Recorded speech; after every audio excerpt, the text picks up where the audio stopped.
song for a movie podcast. Some are pretty good, but we'll just suck ass. 1, 2, 3, 4, 4, 3, 2, 1. Watch with us for Cinema Buns. Let's go!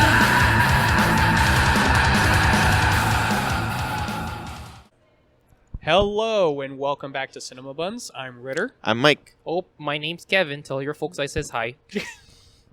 You had to do the Wisconsin You accent. had to do it. You didn't had- There is a dangerous possibility that I might go Midwest a little bit. I hate you. Today we are at the Worldwide Women's Film Festival with another special guest. If you want to give a short introduction of yourself and what you're representing. Hi there, my name's Laurie Little, and I'm here with our film Musher. It's a feature-length documentary about 4 women in sled dog racing on the Lake Superior South Shore. Yay, Midwest. Are you from the Midwest? No, I actually grew up in Quebec, Canada, where winters are long and snowy. Oh, okay. Yeah. But so, I live in Chicago. Oh, okay. So still snowy. Yeah. Yes. So, I mean, the big question on everyone's mind: why dog sledding? Why? Where did this start? Yeah, what made dog sledding the subject of your film? Very good question. Well, my husband and I go up skiing on the Keweenaw Peninsula, which juts out into Lake Superior and gets tons of snow. And we were up there skiing at Mount Bohemia and came back to our motel to find one of our subjects, Alex LaPlante, feeding this amazing slop to a bunch of dogs. And I was just, it was amazing to see this scene, this culture. And I talked to her, and I had my cell phone with me. I took a little video. She said, "You have to come out tomorrow morning. We're taking off for the last leg of the Copper Dog 150-mile dog sled race to Calumet." And we took a little more footage of that. And then when I got back to Chicago and met up with my friend Anu, who is the co-producer, co-director of Musher, and a big dog person herself, she and her husband B, who's the DP of the film. We had our birthday celebrations together, and I showed them this video, and we were ready to make another film, and we said we have to do this. And so Nice. So Very just nice. happenstance, you ran Kind into of. someone and went, "That's cool. Hey, we need to get on this." yeah, and my parents actually had sled dogs. Before they had children, they had sled dogs up in the north of Ontario, just to get across the lake to get groceries in the wintertime. Nice. So they were they surprised? Like, did they think of Martha Schuler as like a celebrity, and you're like, oh my god, you got to film with her? Yeah, she is a celebrity up there for Yeah. sure. Yeah. How did you get to choose the 4 specific women in your movie? Yeah, very good question. Basically, when we're doing this style of documentary filmmaking, it's thought of as verite filmmaking or direct cinema. You know, we go up and we start to just shoot, and interview. We started interviewing different people and trying to get a sense of who our subjects might be. And we followed one was actually some of the veterinarians who were really fascinating, and we basically met them by talking to them while they were getting ready for the race, and Just we being started around. we started to get a sense of who really came across well on film, on video. And then we narrowed a number of subjects down to the 4 women. We decided, let's focus this on these 4 women, because we've got the 11-year-old Kelsey yeah. Bieber and the 63-year-old, and then in between. So it started to we started to see our focus and find our themes while we were shooting.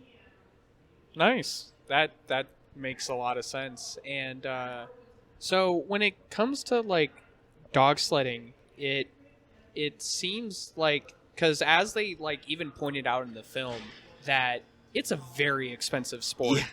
So how does dog sledding work as a sport? So like, and like, what are the prize pools like? How like financially like viable is it as a sport, or is it just like a is it just A fun thing to do over the Yeah. weekend. Yeah. is it just a very dedicated and passionate like group of people that are just like, I mean, we know it's expensive, but we're gonna do it. Yeah. Well, you know, it's funny. It's a lot like filmmaking, the kind of filmmaking we do, which is this crazy passion. You can't help yourself. You have to make the next film, and you find a way to do it, you know. And I think with the dog sled racers, basically, it's a, as you said, very expensive sport, and they don't really make any money. A handful of people might make some money, but what they do is they have their kennels and they sell some dogs. Yeah. They have Okay. jobs. Some of them are retired. Alex LaPlante is a veterinarian. She has a veterinarian clinic in Duluth. Kelsey's dad has a construction company. But yeah, they basically spend all their time caring for their dogs, exercising them, and of course, what you were asking was about the passion. What gives them that passion? I think that there's an incredible excitement with working with these kinds of dogs because they are little athletes. Right. So they're not like regular dogs, right? They're really super high octane dogs, and Just filled with energy. yeah, and I think one of the things that came out the most for us was the beauty of going through the woods at night by yourself, where you're only hearing the panting dogs and their feet in the snow, and there's a magic. There's kind of a poetry about it that's kind of zen, kind of very meditative and beautiful. And of course, these folks love the North Woods. Yeah. I can imagine. Now, when you were filming a lot of just kind of like the writing and stuff, did you have to follow yourself, or did you handle the camera yourself at all? I am a camera person, so that's kind of how I got into documentary. And so in a way, this kind of filmmaking, verite filmmaking, we're using the camera as we're doing our research and finding our characters as kind of a sketchbook. You know, it's like sketching before painting. So I do camera, and then we also hired, of course, we have a DP, and then we had friends who had cameras and students or recently graduated from cinema students who we were able to bring in, and yeah, so we all shoot. Oh, okay. And did Very you have nice. to like kind of dog sled with the other mushers in That's order what I to wanted kind of to just ask. follow them around, or did you just kind of like follow on like an ATV or a small motorcycle or something to kind of get the shots you wanted? It is a little tricky because it's, you know, they get tangled. The dogs get tangled. They have to get off and untangle them. It's a little tricky with the camera, so we figured out ways around it. With the GoPros, we had GoPros set up with the mushers, and they tended to fall off or lose them, or you know. I was about to say, because like I was waiting for that like That shot. GoPro shot. Yeah. of, like, GoPro shot from- of just falling down to the ground. of like attached to one of the dogs as they're just sprinting. Yeah. And Of course, we and- lost a couple of GoPros and didn't get the shot we wanted. But luckily, one of my former students was the drone operator, did a beautiful job with that. And then yes, I did shoot from an ATV, and we have another camera guy who shot on the ATV. So we did that. It's a little bit more stable. It's pretty hard to be steady on those rough roads with a Yeah. camera. So even those shots didn't always work out so well. Did you basically run the Copper Dog 150 with them, or did some of your crew just like record them like just at specific points? Yeah, we were out in the snow and at specific points, so that like that shot where they're coming toward the camera and it's nighttime. B and I were out in the woods, deep in the snow, waiting for that perfect shot. And yeah, we had people at different places in the woods for the actual shooting of the race. We had several crews. We had 3 crews and the drone operator, and brought a friend in to line produce because it was in such a remote area Mhm. and it went over such a wide distance. And also, communications are pretty rough up there. Yeah. can People use imagine. walkie-talkies, and yeah. So And I'm sure it was just. Granted, you're kind of used to the cold, but I would imagine just filming in that cold was just a dream, right? Just super easy.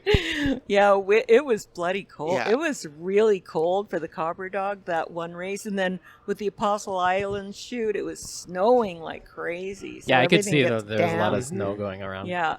So, I love that ruler at the beginning that's just like, oh, average snowfall, and it's like Oh, yeah, already it's 10 all the foot way. tall, and it's like record high, and then the lowest in recorded history is still like at 10 feet. I know. I So was it's like, oh, okay, so that's what we're working with in this city.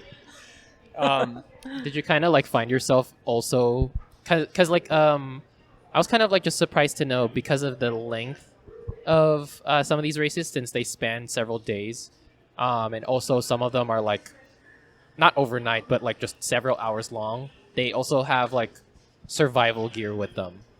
Did you have to kind of like hoof it out into the woods every once in a while just to kind of like catch them during their race, like just to record them? Did you have like a bunch of like camping gear and stuff?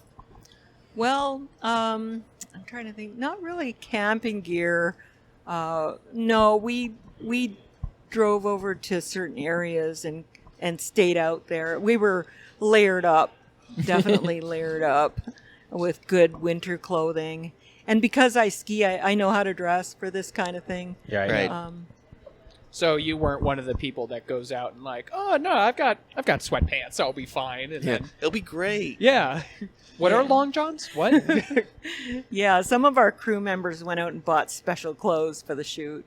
Yeah. I can imagine. The city folks. So you were dealing with multiple different subjects in multiple different cities across Wisconsin, and how did that kind of work with your shooting schedule and how you structured the movie? Because like, did you have to work hard to like structure it and like get shots in a way that it would make sense for your film?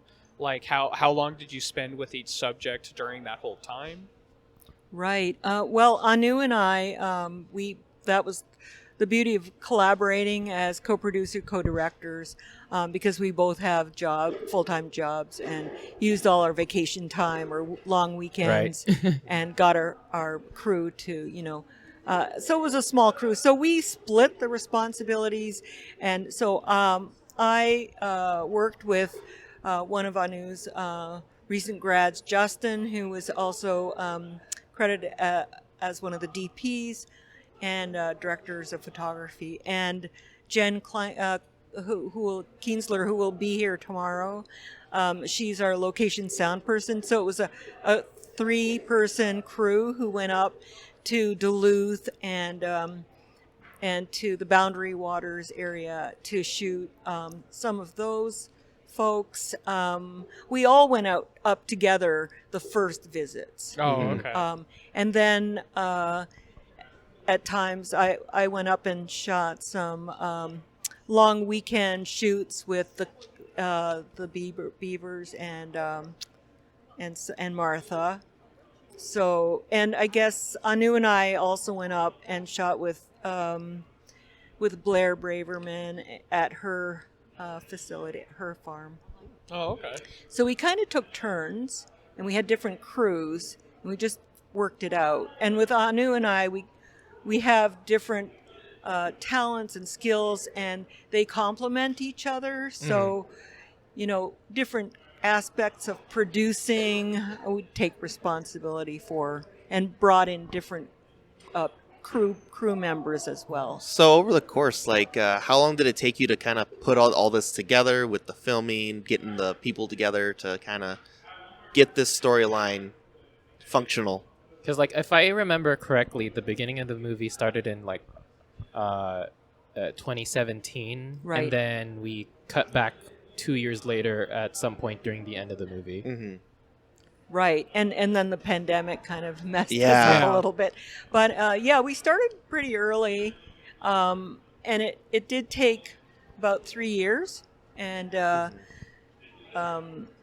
so the I guess from the time we first discovered this culture up in the Upper Peninsula, going up that following summer and starting to shoot, we actually took a couple of summers. We tried to get everything in one summer. We were trying to get work with our characters and record our characters' lives as mushers throughout the seasons. Oh, okay. That was the idea, and so you'll see autumn pictures and spring and summer. Although we don't really talk about that in the film, you kind of get a sense, I think. Okay. Right, I think because it Martha did feel talked like it was about because it was like mentioned, but I was just like, okay, they're going through like a year right now. I just want to make sure I'm caught up. They are training for this. Yeah. So now the age-old story in Hollywood is never shoot with kids and never shoot with animals. How was it like shooting with a bunch of sled dogs for this movie? Were there any difficulties you experienced while trying to shoot movie about sled dogs? And how hard was it to not pet them? Oh, we did pet them though. Oh yeah. And they would come up and try and lick our lenses. Yeah, I and, imagine. Put their noses in our lenses and, and eat the fuzzy monkey, yeah. Of course. which is the windscreen on the microphone. Right. Because it looks a lot like a little cat. So it's also called a dead cat by Yeah. some filmmakers. Yeah. So, yes. Well, with the kids, it was pretty easy. They had parents around, and they were very excited about being in the film. And we really do that style of filmmaking, like the fly on the wall observers.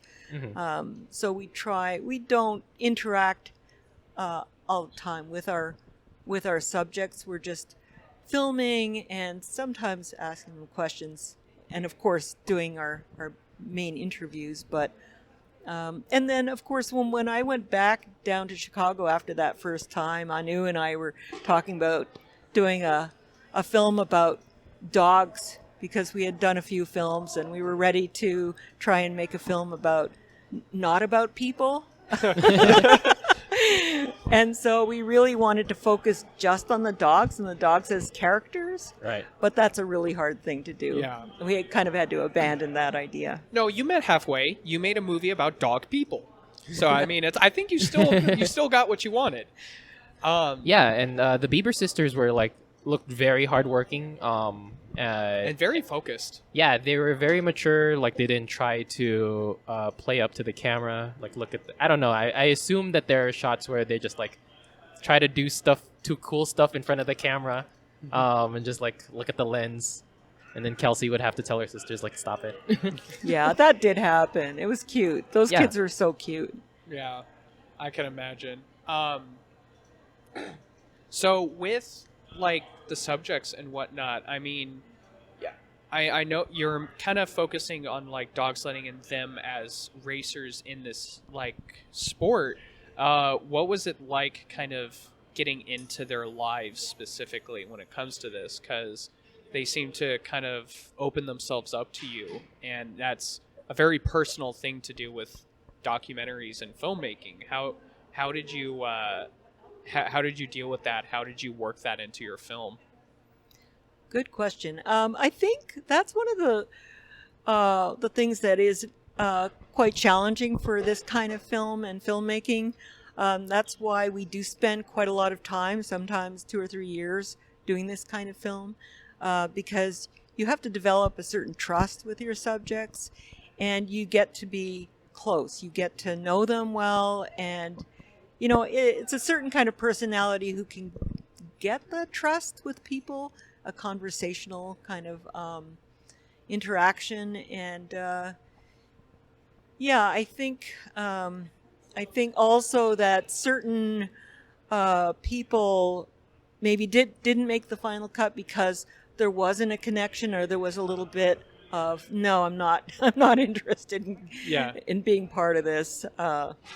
So yeah, it's a little tricky, but we we worked really well with our subjects, and we also, what we do with most of these kinds of documentaries is we offer, if our subjects are a little reluctant or worried about how they will be portrayed, we offer to show them the footage Right. before we release the film, and that is something that some filmmakers do. Oh, Yeah. okay. Okay. One of the characters that like really stood out in the movie, I can't remember his name, but he's kind of just like the mentor that has been going around in every show, always with Kelsey and like basically just showing her the I think that ropes. was her dad. Yeah, I think wasn't that it? was the dad. No, the Right? retired, the Oh, retired yeah. mentor. Oh, yeah, that guy. Okay. The one that was like showing her like as soon as the race is done, you need to like Yeah. tell your handlers to get the food, get You the know, Right. he's like he's part of the old guard. He's Yeah. Yeah. he's Yeah, the celebrity he's, among his he's so mushers. great. He's so he was a musher. Yeah. Did you kind of like film more stuff with him that didn't make it into the movie, or was he just kind of reluctant to be like such a main character in it and wanted everyone else to be like the center point of the film? Yeah, more the latter. He definitely was. I think when we were shooting the verite style footage, he was always kind of at the races, mentoring Yeah, he was like at the all of kids, them. Yeah. and he's kind of a granddad, Yeah. and a good friend of the Bieber family, so they know each other well, and yeah, so. He's not just some stranger that keeps showing up to the house talking to their kids.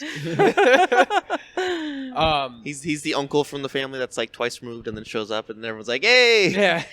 So what this is something I probably should have asked earlier, but you've talked about like the style of documentary. What got you into filmmaking in general? What made filmmaking the medium through which you wanted to tell these stories and express these ideas?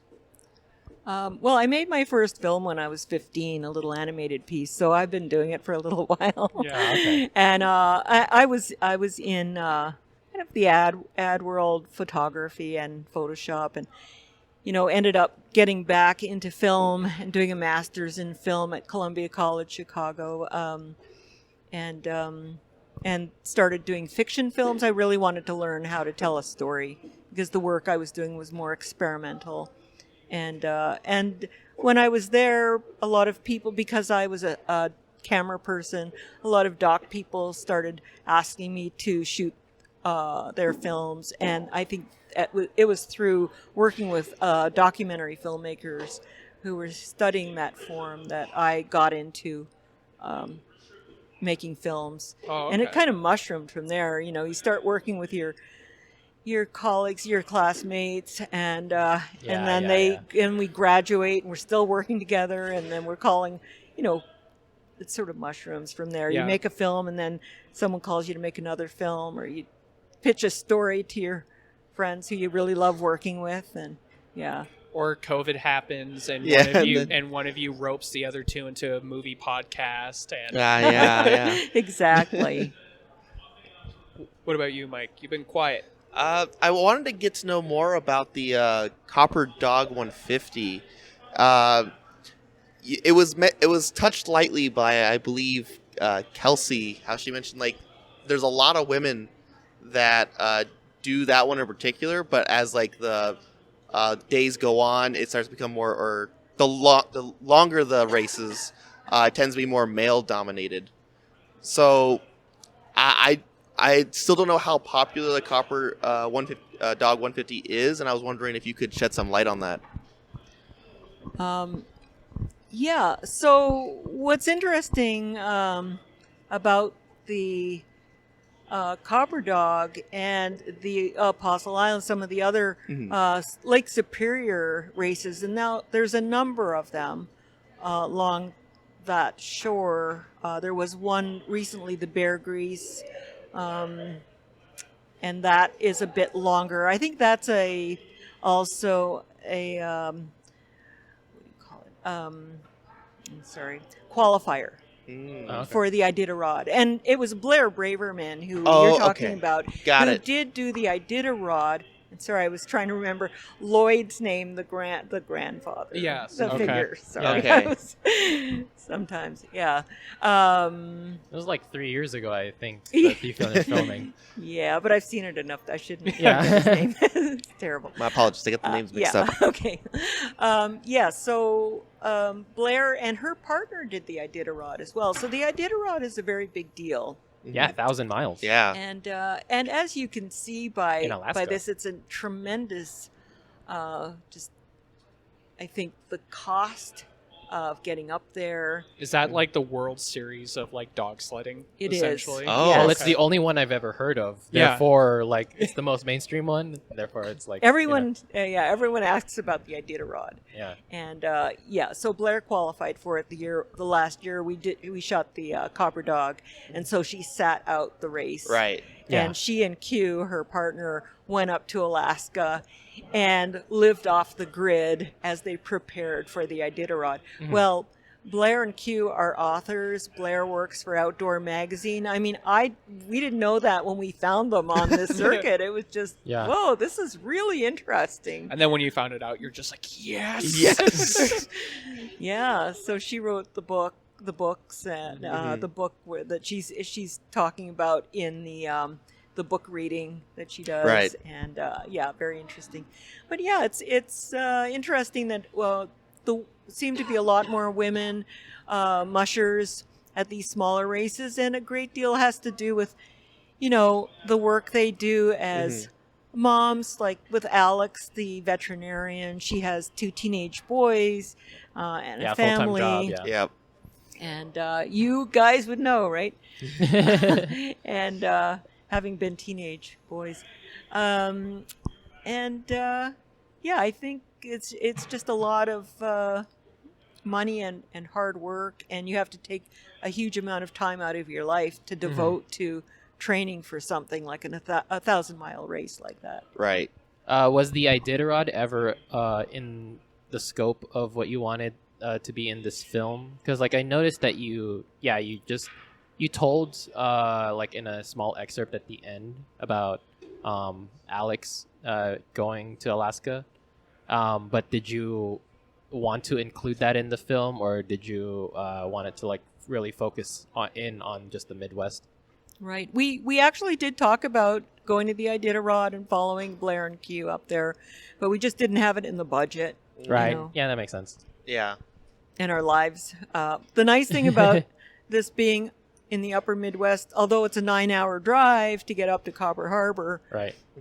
it was still doable. Yeah. But the cost to, get to Alaska and everything for all of us would have been a little bit too, Too strenuous. out of our budget. A little much. It would have been fun. I mean, it would have been Oh, great. yeah. But we were writing grants and paying for some of it out of pocket, and Right.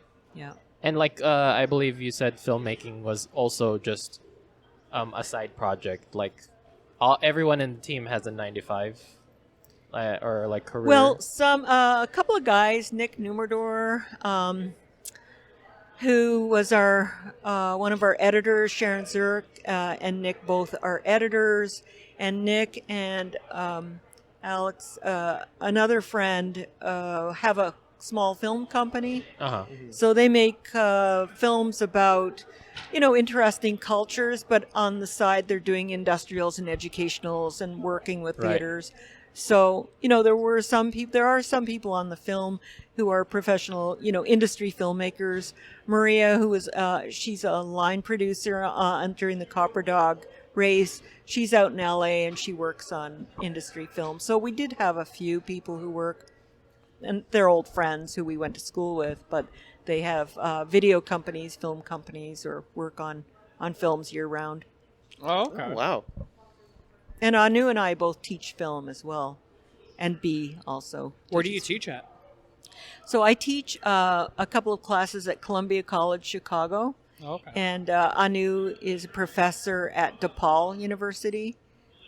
She develops programs, film programs, and I'm now teaching documentary production at College of DuPage, which is just outside of in a suburb of Chicago.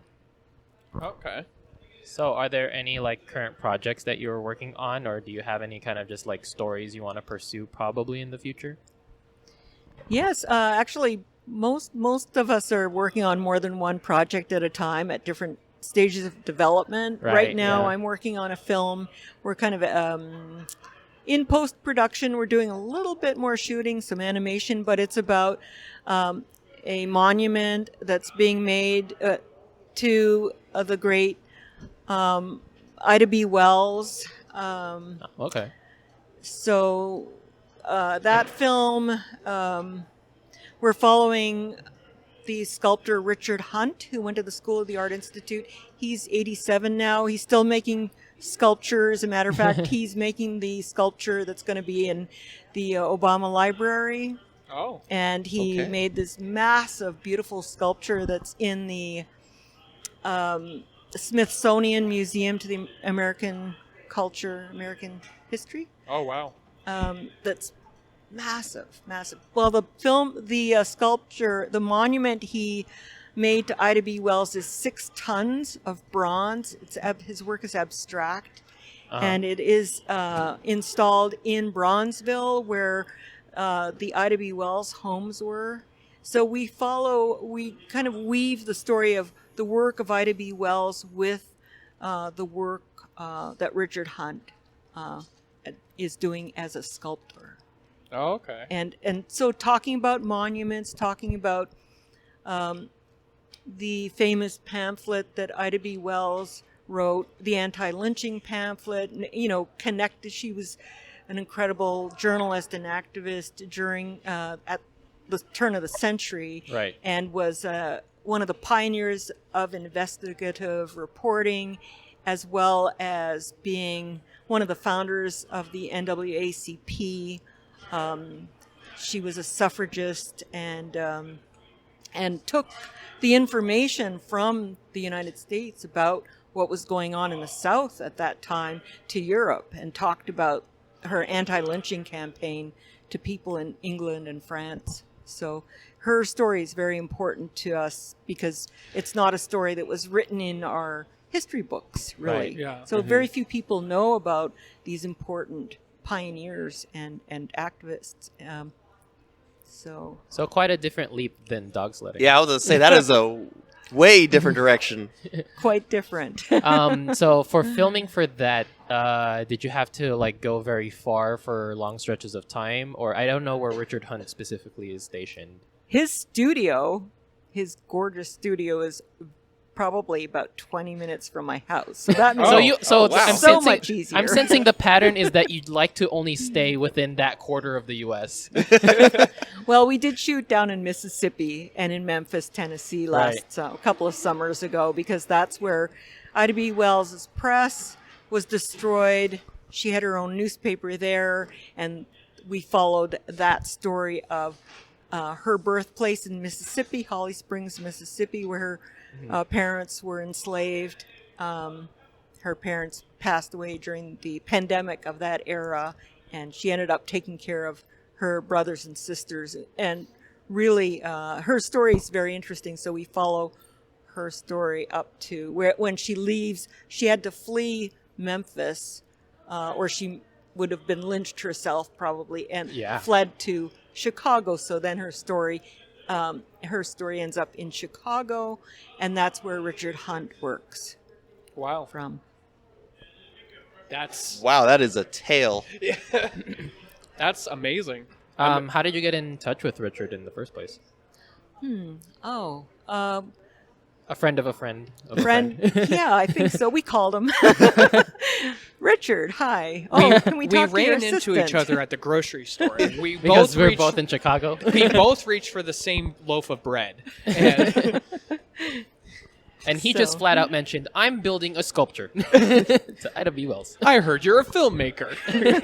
Yeah, my co-producer, Rana Siegel, probably reached out to him and his assistant. And then we ended up doing this great shoot at his studio. Mm-hmm. That was amazing because it's really big and the work he's doing is I massive. mean, I would imagine if you're doing a 6-ton sculpture, you need a lot of room. a lot of space. There's also Yeah. kind Now, of he like does it in public, just right out in the open. there's kind of like a stereotype with like art students that the entire because like a party at an art school is apparently just like covered in just abstract costumes and Yeah. sculptures. I imagine his place is a little bit like that.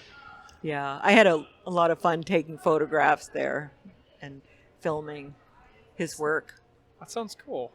So, with Musher, I'm assuming you're still going to more film festivals after this one. But out of curiosity, this is one we always like to ask, like filmmakers, if Musher did exactly what you wanted it to do, what would that look like? What? Yeah, it's going. We're going to be at Oceanside Film Festival next weekend and Beloit International, which is only an hour from Chicago, so that's exciting. Then we're also in Ethnograph Film Festival in Paris, and a few others. So that's, of course, we're at the kind of the end of our fest run. We were in 40 film festivals last year, and now over 10. So that's really cool. And we started talking to distributors. Mm-hmm. So that is what the next steps will be, is figuring out how we want to distribute the film and get it on PBS. There's a friend, we were in a Syncport Film Festival in the UK last year, and they showed it on a documentary station. And they want to do more of that. So some of the festivals have connections with local public TV stations and documentary stations, and they're contacting us about screening the film on their public, That's amazing. okay. yeah, on their TV stations. Nice. That's great. Is this documentary like a bit well known in like Wisconsin, or like do the people up in the Midwest like know about this movie and like kind of just are excited to see what it looks like, or have you like shown it to them already, or what's it like? Yeah, we're right in the middle of actually showing it in the Midwest. I mean, we showed it last weekend at Frozen River Film Festival, and another one called End of the Road Film Festival. Those two are in Minnesota. One is way up north in the Boundary Waters area, and Frozen River is kind of on the border of Minnesota and Wisconsin. And yes, we're showing it to a few more people up in the Midwest, and we're going to have a screening at Columbia College Chicago in March 22nd, I believe. So that's exciting. So we'll have our friends and the local Chicago folks out to see it. But yeah, ideally, I think getting some kind of distribution and on a major broadcast. I think Netflix, or I don't know. It would feel at home on some of the like educational like streaming services or like channels, like TV Canopy. channels. Yeah. Mm-hmm. Or what's the one that a bunch of like YouTubers have collabed on? Curiosity Stream? Curiosity, yeah. Curiosity Oh. Stream. Really? I'll have to put that one down in my notebook here. Yeah, Curiosity Stream is supposed to be a streaming service that has a lot of educational content and a lot of like nonfiction. It's Like stuff. built up by a lot of educational YouTubers, Oh, good. like science YouTubers. So that was like, and it's beyond just like science. It's also like film and Yeah. other stuff. Well, I'll reach out to them. Also, someone was talking about, Patagonia and some of the outdoor magazines also have film related streaming. So I would Yeah. imagine. Yeah. look into So, that. so Yeah, yeah, your public local library also. yeah. Just That- anyone who will have a screen, So yeah, with everything being said about Musher and like all the work you put into it, how did you feel at the end once like filming was done and you were kind of like ready to go? Did you become attached to like the racers and your subjects and kind of feel sad leaving them and just kind of going off and finishing it, or? Yeah, it's funny. We do stay in touch, and through social media, we have Facebook, Twitter, and Instagram accounts. So I continually post information about their upcoming races and screenings and everything. So we're in touch and talking to each other all the time over social media and kind of promoting each other's sports and work and everything. So that's exciting. And it's always I think we do end up missing doing that part of the documentary, but then the work of editing took a long time. Yeah, and I believe it. And that's a whole other telling of the story. That work that goes into editing is huge. It's the other storytellers, right? The editors working with the directors and the producers. I mean, editing can make or break a movie too. Absolutely. So, I mean, you can get all the best footage in the world you want, but if it's not edited properly, it's going to be nothing. Yeah, and we were so lucky to have Nick Numerdor and Sharon Zurich working on it because they did a beautiful job. Yeah. What about you guys? You got any more questions? Did you have any updates on the characters that you followed through in the movie? Because Kelsey would be 15 now, I think, right? Oh yes, I had beautiful pictures of her doing high school graduation. Graduating at 15 or? No, well she was must have been middle school, but she looks like a high schooler. I don't know. I'm sorry, guys. She had a gown on, so yeah, I know. In my mind. But she's super smart, and she's doing really well. So it's fun on Facebook and those kinds of social media places to see what's going on in their lives. Blair has another book out, and she did another book with Q after the Iditarod. Martha continues to race. Oh, that's cool. And has a grandchild who is racing. He's really little, and he's out there doing these kids races. He's got already. his own little Rugrat size dog sled. How young they start these. Yeah. A group kids. of puppies Yeah. pulling them along. Yeah, Or and it's Alex, just one single dog. yeah, right. Well, yeah, they do that. Yeah. And Yeah. Alex, the veterinarian, now has her own kennel, and and she has a lot more dogs. So she's getting. After the movie, she kind of got more into it. Yeah. Because if I remember correctly, she was veterinarian more than Mushroom, Right. and then slowly because you put in just a small blurb about how everyone left off. She went off grid to train for the Iditarod, and then just put more energy into dog sledding, which kind of just shows it's kind of the message and the theme of this movie is just the passion these players have and investing so much of their life into it.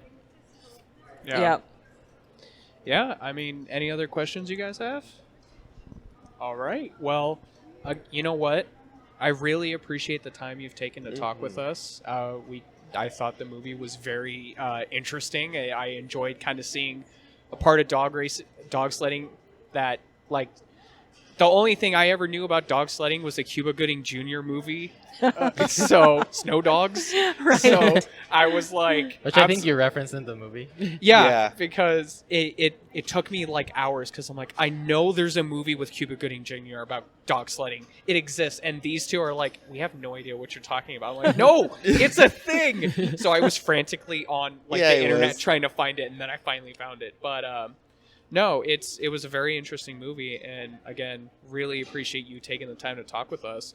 And before we kind of wrap it up, is there anything you wanted to shout out? Any other projects of yours you wanted to get out there?